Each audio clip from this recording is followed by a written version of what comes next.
So I'm Andrew Turnell, co-creator of the Signs of Safety. I'm interviewing Amanda Wallace from North Carolina. And Amanda, tell us who you are and and just give us a quick introduction to what Operation Stop CPS is. So my name is Amanda Wallace. I am from North Carolina. I was a child abuse investigator for over 10 years in the state of North Carolina, 3 different counties. And throughout my career, I continue to want to, protect children from abuse and neglect, but also throughout my process and throughout my career, I also realized the impact that this system was having on families. And so, last year in 2021, I think I hit this place of awareness with the system where I saw that I was not actually protecting children. And I wasn't protecting children, and I was actually just a silent enforcer for this system and continuing to push these policies through and police families. And so instead of just continuing to do that, we launched Operation Stop CPS to be a solution for families, to be able to give families their rights and help them understand what the system does not want them to know. The fact that this is the family regulation system and not child protective services. You say that so eloquently. And the reason I wanted to talk to you and get this on video is I have never in my career, 30 plus years, seen someone decide, I am basically, as you said, I'm an silent enforcer. I'm acting for power here. I'm colonizing families' experience. See that so clearly, name it, and then go, right, I'm coming back at you, and, we'll come to what Operation Stop CPS is in a moment, but what was it, you're in child protection in North Carolina, you're gone in wanting to help and make a difference for abused children. What was the moment you went, shit, I am not that helper. I'm not helping here. I'm actually just acting for a system that is policing and surveilling families. Yeah, I was just like the forms, the risk assessment and the strengths and needs assessment. I was seeing that these forms were being used to judge families, not on like what was actually going on in the home, but just to fill them into a box. Right. Of, okay, if you have one child, if you have more than 2 children in North Carolina, that makes you risky. Right. And and then also if a child was taken away or there is a need for placement, families couldn't even pass background checks anymore because of the policies that were being implemented to over police families. So if you have a grandmother that might not have been the best mother because of just the human experience, then that grandmother now can't even be a safety resource to her grandchildren, even though she might be a stellar and a great grandmother with no safety concerns because she can't pass a background check. So background check, who would do that background check and what would that background check be about for that grandma? So a child protective service background check where they look at your criminal history. Yep. And then also if you have any child protective service history with the department. Yeah. And what would exclude that grandmother? What might be found that would exclude that grandmother? If you had a driving while impaired 10 years ago, right. If you had a domestic dispute 10 years ago, if there was anything that, showed that you weren't a stellar, person as characterized by this system, that would eliminate you from being a placement for your own grandchildren or, right. Whoever is in your family that at the time is in need of placement. And what was that like for you, as a child protection worker, when you're seeing that happening and maybe you're going to that grandmother or, you're going to that aunt or uncle and saying, look, we've done the background check. Sorry, you can't be in play for your grandchildren or your nieces, nephews. What was that like for you as a worker? What did that do to you? I mean, it was hard. I mean, it was hard because I didn't have an answer, and I didn't understand why this person was not able to care for their grandchild or for their relative, especially just because of a piece of paper. But that's exactly what this system makes people, is just a piece of paper, or, you know, whatever it is, or whatever the risk assessment comes out to, or the risk, you know, the strengths and needs assessment comes out to. Yeah. Was there anything else in that strengths and needs assessment, which I assume is the SDM, that really got stuck in your craw, you know, just really offended you? Well, one is that the social worker is the one that scores or rates families, and is based on the information that families receive. And so I remember, you know, when I was coming to this awakening, sitting in this client's home, and she's telling me all of this information, and I'm like, why are you telling me this? Like, like stop talking, right? Please stop talking. And it was in that moment where I realized I couldn't tell her to stop talking, because it was my job to make her talk. Right. But there was a problem in her giving me all of this information, because yes, I am not looking at this and automatically go to, it's a safety concern or it's a risk concern. But what if it wasn't me? Yeah. And that's the problem with this system, is there's so many workers that are not trained, that are trained to actually look for risk and make it safety. Like, and that's so it's extremely different. And I feel like where I started 10 years ago, where I could have a conversation with my supervisor or be able to have some critical thinking skills, it's non-existent anymore in this system. It's all about following policy. You know, I had a social worker. She started about a year before I left child welfare, and she was on the phone with a client, and they just would not engage with her. Like, they were just like, leave me alone. And she came over to my desk, and she was so frustrated, and she was like, what am I supposed to do? She won't talk to me. And I'm like, just document. I mean, you just all you can do is try. And she says, well, they taught me in pre-service that I have to make them talk. Like, I have to do what I have to follow the manual. And I'm like, well, that's the problem, right? You cannot go into people's homes and coerce them to work with you. But, you know, the policy says not to do that, but that's what people are taught to do. I know. I know you got training in signs of safety, and I know at least for a time you felt hopeful that maybe this was going to make a difference. What's your experience? And please don't.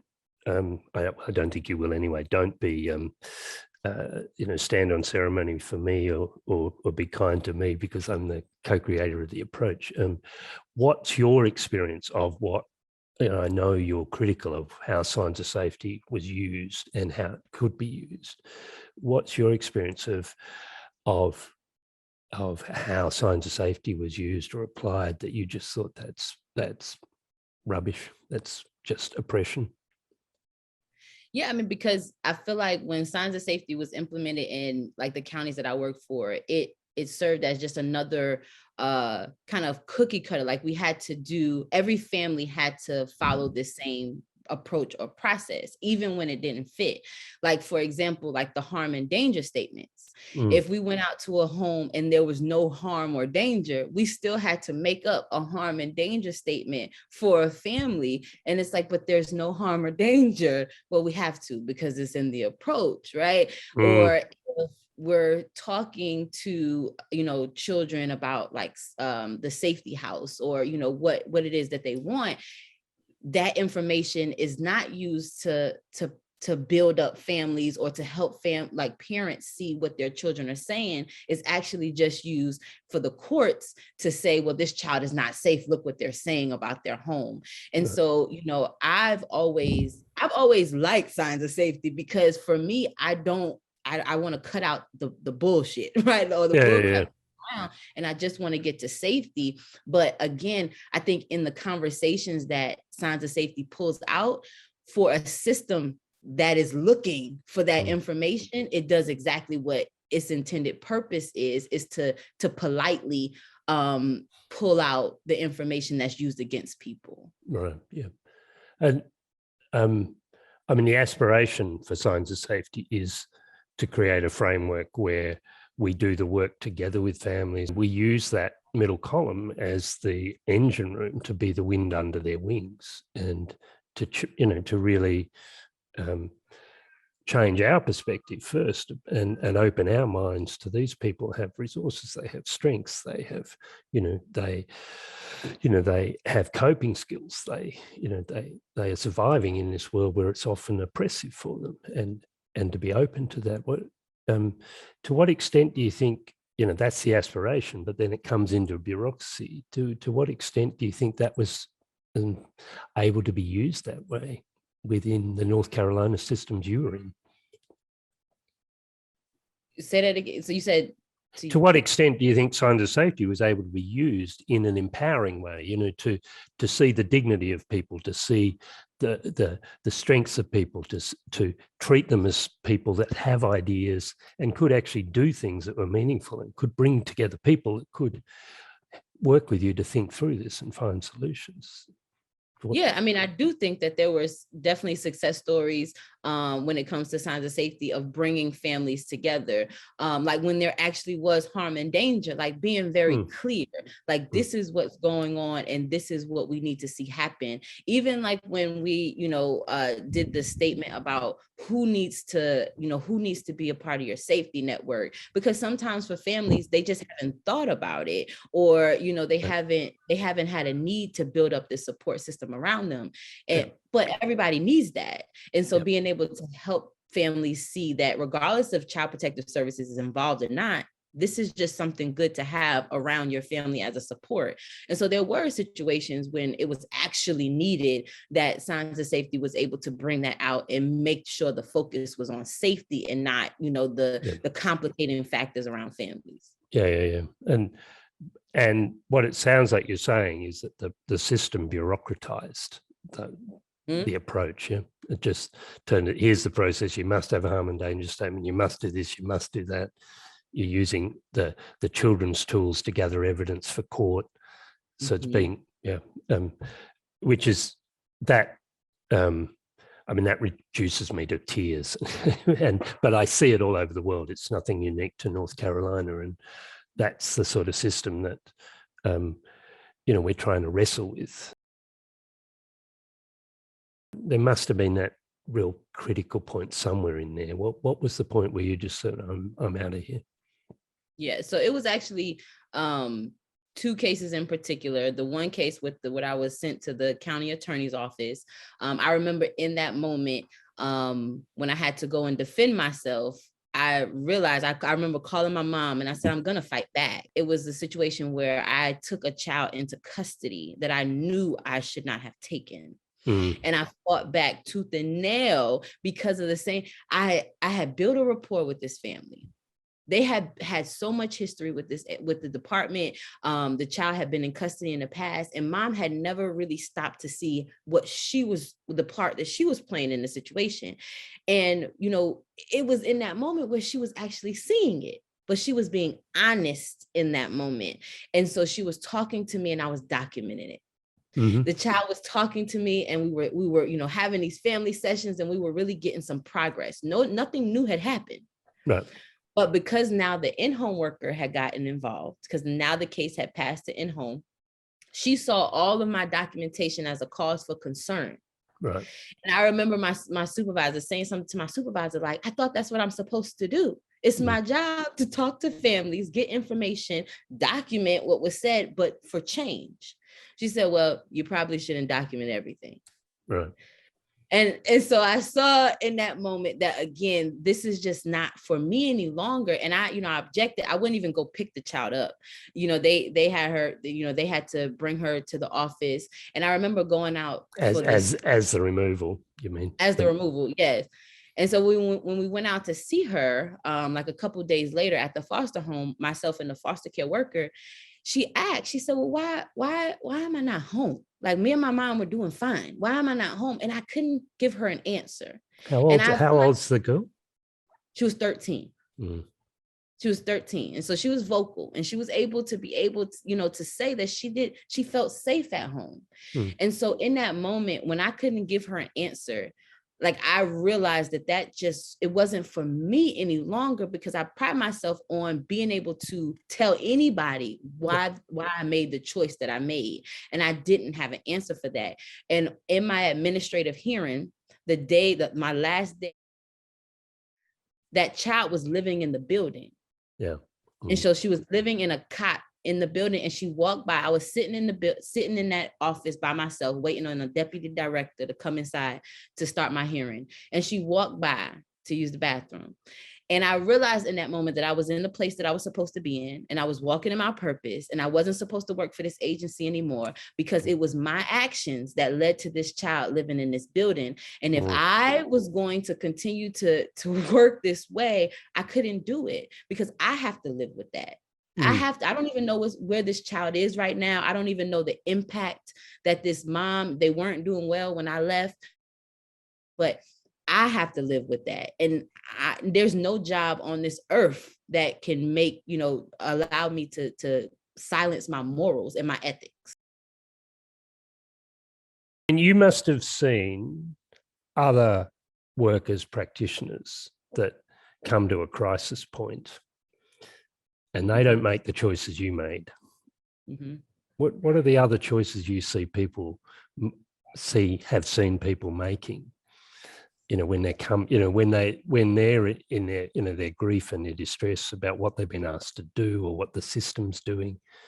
What have you seen others do to deal with that? Just before we come back to you. Yeah, well, one in particular is one of my best friends in this system. She actually killed herself. Yeah. She had fallen on, hard times, and this, this system, just pretty much threw her away, made up allegations against her, and fired her. And that turned her onto a spiral, because all she knew was child welfare. That's all she knew was child welfare, and she couldn't get back on her feet. And she ended up shooting herself because she could not deal with like the trauma that she had experienced from this system, and the fact of what it did to her at the end, in the place that she was in her life. And so that's, I mean, I've heard of a lot of social workers, just committing suicide based on the trauma and the secondary trauma that we experience from this system. And then, some social workers just go and get another employment far, far away from child welfare, doing other things. They go back to school and get another degree, and, go into therapy, or like I said, just anything away from child welfare. Yeah. And so, I mean, I don't even know quite how to respond to the fact that, one of your best friends ends up killing herself because of what she experienced in CPS. It's just, as a person of color, and, a person in the US, with its long history of oppression and slavery and colonization, when you look at that system as a person of color, what's your experience of the discrimination and racism enacted by the system, both for people working in the system, but people on the receiving end? So I think that is clearly by design, that a lot of the practitioners in the United States are Black, right? People of color. And I think it's deeply rooted, right, with self-hatred, right, for our own people. And again, it's by design. So when you go out to someone's home and you are taught all of these negative things about your own people, and how, Black people of color are supposed to live, and then you go out to a home and they're not living up to the bar that, society has set for them, then you impose that onto your own people. Again, I felt like I was a silent enforcer, because it wasn't until I got out of this system that I realized that this mother wasn't leaving her children at home just because she wanted to.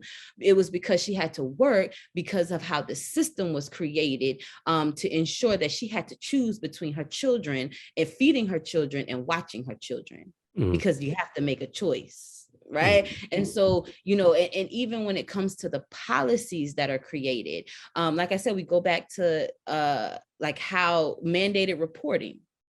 You have, they go out and they teach people how to report, what to look for. But most of those signs come from poverty. It comes from the human condition. And so if you train people to over-report on the Black community, why wouldn't you think that it's disproportionate amount of people that are impacted by this system? I think right now the statistic is 53% of Black homes will be investigated by a child welfare official in the United States. So that's over half of Black homes will be investigated. That's a problem. Yep. Especially when that knock on the door, it can lead to them asking questions, interrogating children, strip searches, coming into your home without a warrant. And especially when the Black community does not understand our rights. When we were thinking about launching Operation Stop CPS, that was one of the things. For people of color, we have to first get that authority that we have the right to fight back. Yep. Because we don't walk in the privilege of fighting back naturally. We always, it seems like we buckle down, or we say that, we got to follow the law, but we don't realize that the law was created to oppress us originally, right? Yep. And so if we ask for our freedom, then we already are not free. And so I see that in the work that we've been doing. We've had families that, are not Black, white families, and just the privilege that they even walk with, even when we first start communicating with Child Protective Services, it's evident. It's so evident how this system treats families when they fight back based on their race. I'll back you up just a sec. You said, explain that statement you said of the privilege that they work with, walk with. What do you mean by that? So, for instance, we had a family in Ohio, a Black family that the children were medically kidnapped. Nobody from the agency would call this family back. We went to the office, nobody would come out, everybody was sick or couldn't respond. There's a white family that I'm now currently working with, same county, same group of people. The director of the agency was just at the meeting yesterday to make sure he listened to this mom and to see what was going on. And so now they have time to listen to the public or listen to the problem with this family. And so it was just really evident that now you can listen. Yeah. And you would see that as with a white family, you've got time to listen. With a Black family, no. No, right. We were told by the judge that he's not going to be bullied. Like, it was fighting back and protesting was looked at as bullying for, this Black family, as versus this white family. They were just able to get a meeting and have a conversation. So many things I could ask you, but I want to keep us moving forward in terms of your journey and how you got to Operation Stop CPS and what that is. So you used a phrase that just jumped out at me, that because you've come to that crisis point of going, this is not for me anymore. I cannot do this. You have a close friend that so broke her that was led her down a pathway of killing herself. You've seen people that, well, then they just get co-opted back. They get co-opted into the system, and they, through self-hatred, you would have seen people that become bureaucrat, just become mindless and bureaucratic, and just tick the boxes, and that's the end of it. And you said, people just lose their capacity for critical thinking, but not you. Your critical thinking kicks in, but you use this phrase. You said, I'm walking in my purpose. And it seems to me that out of your sense of purpose, you're like, I'm going to do something different here. I'm going to come back at this system. I can't work within it, but I want to try and impact it and change it. Tell me about what that means, that phrase for you of walking in your purpose. So for me, I love child welfare. Like Mhm. it's been my career. Like, like from the moment that I started, when I started in 2011, within about 3 weeks, I became the only abuse investigator in my county. And so I've always had like this, like I said, a love for the profession. And so when I say I'm walking in my purpose, I do believe for the last 10 years, I was supposed to be inside of this system to Mm. learn Mm. like the internal workings of it, so that I can then now take it down, because I have a personal, Go on, take it yeah, down. right, a personal, relationship with this system. Like, it is personal for me. Any case that I get in North Carolina is personal, because I'm like, no, I know this is not what's supposed to happen. You Yeah. cannot tell me that this is policy. You cannot tell me that this is what is supposed to happen to this family. And so, I walked out on a limb, right, when I started Operation Stop CPS, but I don't regret it. And I feel like everything has lined up because I'm walking in my purpose, and because this is what I'm supposed to be doing. So like, families they need a voice. Yeah. They need to be able to fight back and understand their rights. Right. And Right. Families need a voice, that and you're walking in your purpose, and you're like, I love CPS, and now I'm gonna set up Operation Stop CPS to give families a voice. So just tell us what Operation Stop CPS does. So we fight, right? We fight Right. with families. It's a revolutionary think tank of social workers that have inside knowledge of the system, that fight alongside this system to take it down. Right. That's what we want Operation Stop CPS to be. Because when I started it, I remember writing on the whiteboard that says, I'm going to create an opportunity for social workers like myself to never be enslaved by this system. Because we do have knowledge, we do have a talent. And that's what Operation Stop CPS is being a true change agent, like crossing out social work, right? Because social workers, I believe, were created to be able to help people feel better about their human condition. Yep. But when we say a change agent, as a change agent, we get in and change situations, because if a family does not agree with how their case is going, then something needs to change. Yeah. Because you don't have buy-in here, clearly. And so it's refocusing and grounding people on what safety is. I remember when I was in Buncombe, we had safe, the definition of safe on the wall, and I created it. And I said, if a child is safe, there's no reason for us to be involved. The ABCs of child welfare is always be closing. That's it. Always be closing. Always be closing. Always. Wonderful. Yeah. Always be closing. And that's what Operation Stop CPS is. People need to close their case. We have this culture of keeping cases open and continuing to investigate cases, but no, we need to close it. And so it's three ways of doing that. The respond empowered training, which is being able to change the mindset of communities, being able to come into communities and help leaders understand the real terrors of child protective services. Because the reason why CPS is so strong and powerful is because people believe in them. And so we have to be able to change that with real life stories of what's happening in the community, so people stop calling them. And then being able to have our change agent services to be able to, again, like I said, fight with families, being able to understand the case plans and the petitions, and giving families the knowledge to fight back with, but then also having a mandated responders that can show up at houses. My vision, I was just thinking about that when the white cars leave the parking lot, when social workers are leaving, there needs to be somebody from Operation Stop CPS following behind them to see where they are going, right, in our community. That is the goal, because if we are not there and we don't have eyes on it, then how do we know what is really going on? Because ultimately, the goal is to have community control of child protection. Like the government has to give their power, give the power back, and they're never going to give it back. We got to take it back.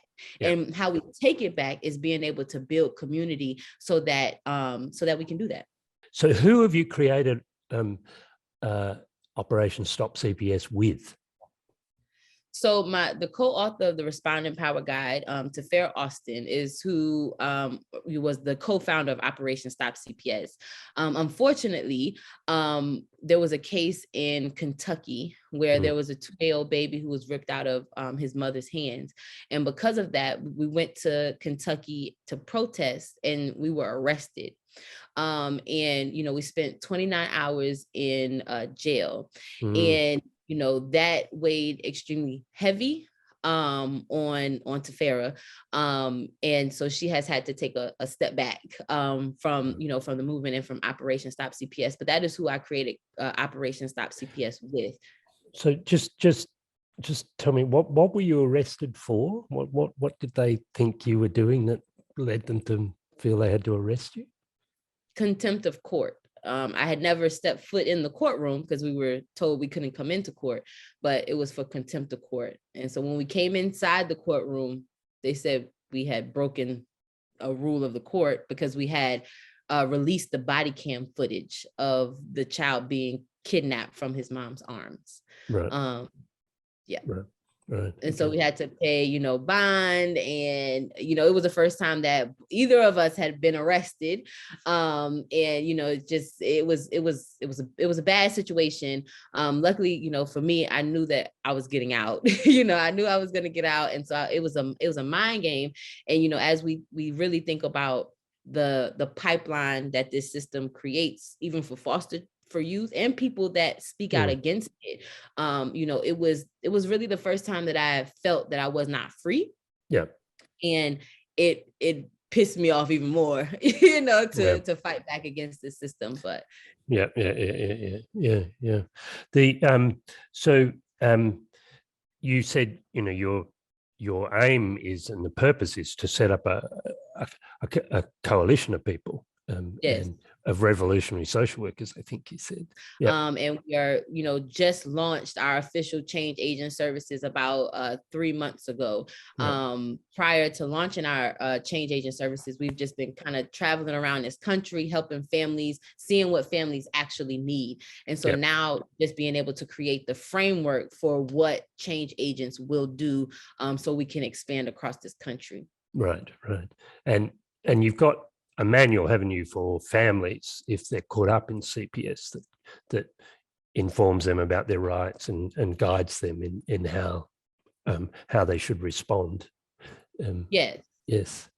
And so the change agents, how would you describe their work and that change agent program within Operation Stop CPS?